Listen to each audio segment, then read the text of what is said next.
मेरा विश्वास है खुदा का आनंद, खुदा की शांति आपके जीवनों में है और वो सदा बनती रहेगी। हालेलुया। आज आप सीखेंगे कि किस तरह से आप परमेश्वर के सहकर्मी बन सकते हैं। कितनों को मेरी बात समझ आ रही है? अपने हाथों को हिलाएं, मुझे पता होगा फिर आप मेरी बात को सुन रहे हैं। हालेलुया। सहकर्मी क्या होता है? टीम्स भी आप ध्यान से सुने। जब आप किसी के साथ पार्टनरशिप में आ जाते हैं, जैसे आप किसी के साथ जॉब करते हैं, बिजनेस करते हैं, तो आप क्या करते हैं? उसके साथ हाफ हाफ पार्टनरशिप में है, तो वो आपका सहकर्मी होता है। कितनों को समझ आ रहा है? आज हम बाइबल में देखेंगे कि परमेश्वर ने हमें कब और कैसे हम परमेश्वर के सहकर्मी बन सकते हैं। पहला कुरिन्थियों उसके 3 अध्याय की 9 आयत में लिखा, क्योंकि हम परमेश्वर के सहकर्मी,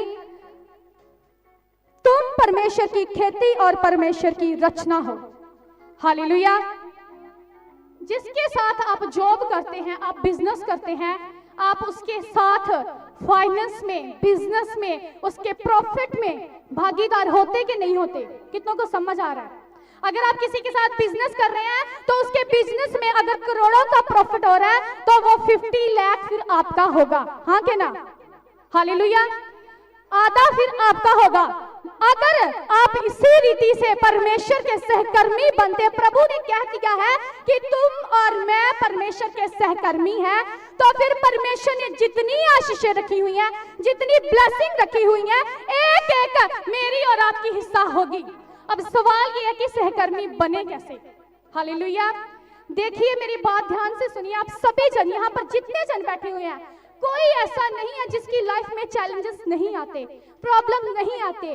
कई बार आप वहां पर शरीर में सही भी हो सकते हैं, बिल्कुल सही हो सकते हैं, लेकिन अगर आप शारीरिक अनुसार वहां पर लड़ने लग पाएंगे तो आप कभी आत्मा में वो जीत हासिल नहीं कर पाएंगे। हाँ के ना? हालेलुया। परमेश्वर ने हमें सहकर्मी कहा है रूहों को बचाने में। बहुत सारे लोग यहाँ पर होंगे जो नशा करते थे, अब नहीं कर रहे।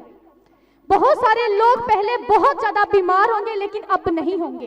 बहुत से लोग ऐसे यहाँ पर होंगे जो अन्य देवी देवताओं को पूजते होंगे और वहां पर step by step her instruction follow करते होंगे, लेकिन अब उन चीजों से आजाद है। हाँ के ना?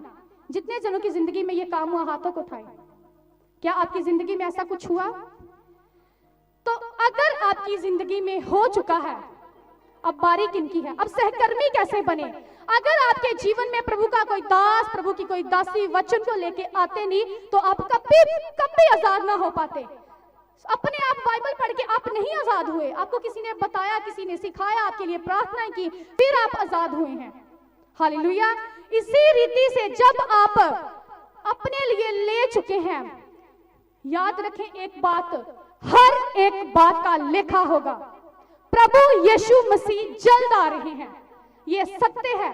और जब प्रभु यीशु मसीह वापस आएंगे, वो ये नहीं पूछेंगे मुझसे और आपसे कि कौन सा संडे मिस किया, कौन सा वीरवार मिस किया। एक सवाल होगा, कितनी रूहें बचाई। हाँ के ना? क्योंकि प्रभु ने काम यही दिया है। प्रभु ये भी नहीं पूछेगा वॉलंटियर से तूने कितनी सेवा की, सवाल ये होगा कितनी रूहें बचाई। अब आप कहेंगे मैं प्रचार नहीं कर सकती, आप कहेंगे मेरी प्रार्थना से कोई प्रभाव नहीं होता, लेकिन जिसकी प्रार्थना से प्रभाव होता है, जिसके प्रचार से लोग बदलते हैं, पौलुस कहता परमेश्वर के वचन में सेवक अगर भेजे ना जाए तो किस रीति से सुसमाचार सुनाए। यही आज वीक पॉइंट है हमारी जिंदगियों में, हमारी जड़ों में बैठा हुआ, जो हमें बढ़ने नहीं दे रहा, क्योंकि हम परमेश्वर के सहकर्मी नहीं।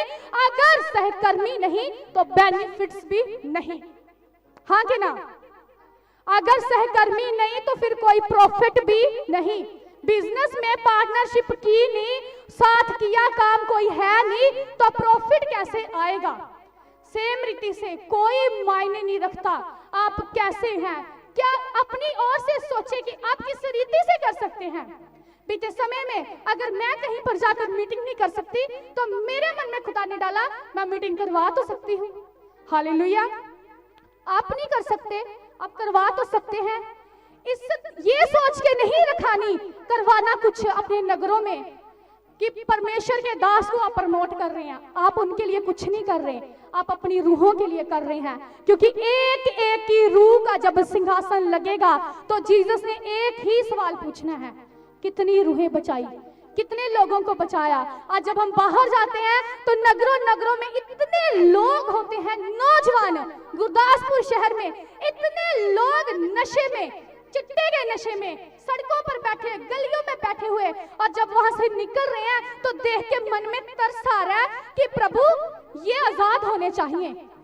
लेकिन मायने रखता है कि अगर सिर्फ तरस आना ही सारा कुछ नहीं है, उसके लिए कुछ करना भी है। Hallelujah, hallelujah. परमेश्वर ने सिर्फ टाइट देने के लिए नहीं बनाया मुझे और आपको, वो तो उसका है, दे दिया, वो तो वचन पूरा हुआ। वो वचन में लिखा, बाइबल में कितने जनों को समझ आ रहा है? कहता है जो आपको बोला गया आपने वही किया, तो कहता है इसमें कोई बड़ाई तूने नहीं की। जो तुझे नहीं बोला गया उससे बढ़कर अगर तूने किया तो फिर तूने खुदा के लिए कुछ किया। अपने अंदर के ठंडेपनों को खत्म करे, अपनी आत्मा को जगाए। कल ही खुदा आ जाएंगे यीशु मसीह, तो क्या जवाब देंगे? क्या जवाब है? अपने मन से पूछो, क्या जवाब है आपके पास? क्या किया परमेश्वर के राज्य के लिए? जो लोग घरों में डिवोर्स तक हो चुके लोगों के चिट्टे की वजह से, नशे की वजह से, अगर आपके काउंसलिंग के बावजूद, प्रेयर करवाने के बावजूद, मीटिंग करवाने के बावजूद भी नहीं बदल रहे, तो आपके पास कम से कम जवाब होगा कि खुदा मैंने बल लगाया था, मैंने अपनी तरफ से वो सब किया जो तूने कहा। Hallelujah, hallelujah. मसीह लाइफ सिर्फ खाने पीने सोने और संडे चर्च का नाम नहीं है। मसीह लाइफ सिर्फ मीटिंग अटेंड करने का नाम नहीं है। मसीह लाइफ, हाथों को उठाएं, रूहों को बचाने का नाम है। मसीह लाइफ प्रचार करने का नाम है। मसीह लाइफ परमेश्वर के दासों को आगे बढ़ाने का नाम है। हालेलुया। अपनी आंखों को बंद करें और खुदा के साथ, मेरे साथ नहीं, परमेश्वर के दास के नहीं, खुदा के साथ वादा करें कि प्रभु मेरी बुद्धि को खोल दे कि जब तू आएगा तो मैं क्या जवाब दूंगी तेरे आगे, मैं क्या तेरे साथ बोलूंगी कि खुदा मैंने तेरे अपनी लाइफ में लालची